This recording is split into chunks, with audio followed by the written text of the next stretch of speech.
3 days before my marking ceremony, someone set fire to the bridal shop while I was inside trying on my ceremonial dress. Alpha Marcus threw the arsonist into the pack prison, sentencing them to the harshest punishment our laws allowed. I lay in the hospital bed, my body covered in third-degree burns, refusing to wake fully as the reality of my disfigurement sank in my semi-conscious state. I heard Marcus speaking with the pack's healing witch, Alpha. We can still heal her completely with the ancient magic. If we wait any longer, Sarah will bear these scars for life. You just want Miss Rachel to be your Luna at the marking ceremony. This is cruel beyond measure. Let her keep the scars. I'll provide for her for the rest of her life. But if she's healed, she'll definitely cause trouble at the marking ceremony. I promised Rachel that her pup would be welcomed into the pack with full honors. Only when Sarah is completely disfigured will she be grateful enough to raise Rachel's child as her own. The scars are necessary, at least this way. She won't dare mistreat the pup. In the corner of the room, where no one was watching, a tear slid down my burned cheek. So this was the truth. The marking ceremony I'd dreamed of was nothing but a lie. The mate bond one longed for would be my death sentence. If that's how it had to be, I would give him what he wanted. Don't argue with me. Follow my plan exactly. The silver injection must be precise. Make sure it kills her wolf completely. She can't suspect anything. My mate Alpha Marcus's voice was cold and calculating. Once she wakes up, I'll take her to meet Rachel's pup. Without her wolf, she'll have no choice but to cherish the child as her own. No Omega has ever challenged an Alpha's decision. The healing witch wiped sweat from her brow, her conscience clearly troubled. Alpha, please reconsider. Sarah will be covered in burn scars. And now you want to kill her wolf too.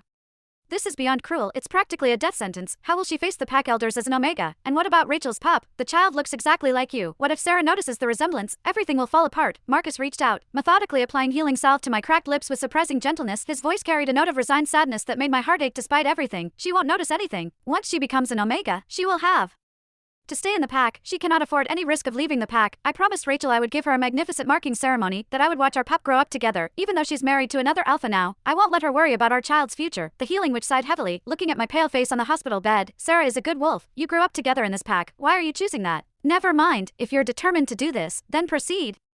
Prepare the silver, make sure it's done cleanly, no traces. I want it done before she wakes up. I don't want her to feel more pain than necessary. The witch hurried from the room, her footsteps echoing with reluctance. Marcus pulled out his phone and sent a voice message to his beta. Has the arsonist kept quiet? Stick to our agreement. 200,000 in compensation. Help their family relocate outside pack territory. Sarah can't find out. I couldn't stop the tears from falling, soaking silently into my pillow. Marcus continued to tend to my burns with warm cloths, his touch gentle even as he plotted to destroy my life. Despite the warmth of his care, I felt cold to my very core. So this was the truth. The marking ceremony I'd spent 5 years dreaming about was nothing but a facade for Rachel's benefit. The fire wasn't an accident at all. He was simply removing an obstacle for Rachel, the mother of his secret child.